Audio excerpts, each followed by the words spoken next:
waamicha deeggartoota waboo kaaba Oromiyaa Walloo maraaf.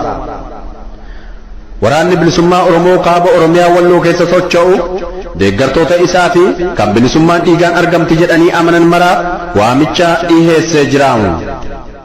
Haaluma kanaan waraanni bilisummaa Oromoo kaaba Oromiyaa Walloo deeggarsa diinagdeen akka bira dhaabbattan waamicha dirqama sabummaa isiniif godheeraamu.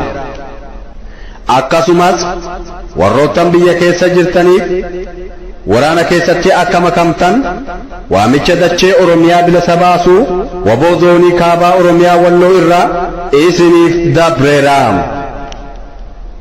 Oromiyaa keessaa lafa Amaaraa maffamte keessatti Oromoo dubbatanii jiraachuu lafa hin dandeenyetti waraanni bilisummaa Oromoo bifa humna isaatiin of danda'een leenjii gahaa kana fudhatee jaallan isaa kaabaa kibba bahaa dhihaa jiranii waliin humna ta'ee waliin falmate bilisummaa fi birmadummaa Oromiyaa kabachiisuuf kan ittiin danda'e barullee itti dandeenya lafa keenya yookaan lafee keenya lafti keenya lafee keenya yookaan irra dhabamne lafee ijoollee sanii jedhanii waamanii yookaan lafa qabanne lafa keenyaan waaman takkaan lafa keenya takkaan lafee keenya Oromiyaan jechuudha.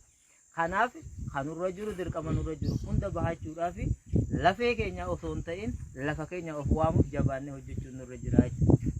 Kanaaf dirqama hundinuu mataa mataatti abalu jedhee akka mataa isaatti uummata Oromoo miiliyoon meeqaatan bakka bu'ee akka qabsaa'uu danda'uudha.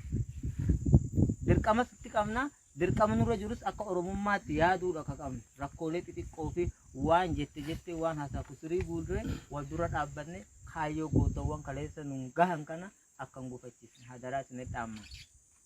Kun dirqama Oromummaa waan ta'eef. Kaan wareegamaaf deema namni qabsoo keessa dhufee bilisummaan argee qabsoo dhufu hin jiru. Dhiiga koo lafee koo of falaxee dhiiga koo dhangalaasee riqicha ta'ee saba kootiif dhalooti boruu dhiiga koo kanaan bilisummaa haa agartu jedheeti. Ka qabsootti isheen. Kana keessatti immoo rakkoo nu mudatu hundaaf ni wareegamu. Wareegamus qabna namni silaa qabsoo falmatee fi wareegamu kakaleessa mana keessa taa'eeyyuu kan hagara lubbuun jirru meeqaatama du'e biyyee uffatee taa'aa jira. Kanaafuu dirqamni nurra jiru ilmaan Oromootii fi lafa Oromiyaa fi Oromoof tola akka wareegamnuu fi wareegamuuf qopheessinee jirra jechuudha.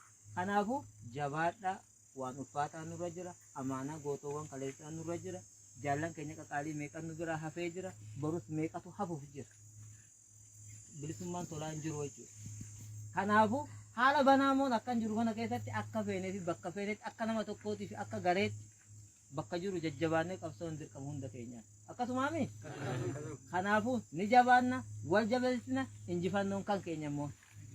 Kabajni jaga bumatti buba. Ilmaan dhiigaan ni dhufa. Ilmaan naafteenyaa dhabamsiisnee lafa keenya irratti alaabaa keenya ni mirmirsine. Injifannoon kun uummata Oromoo.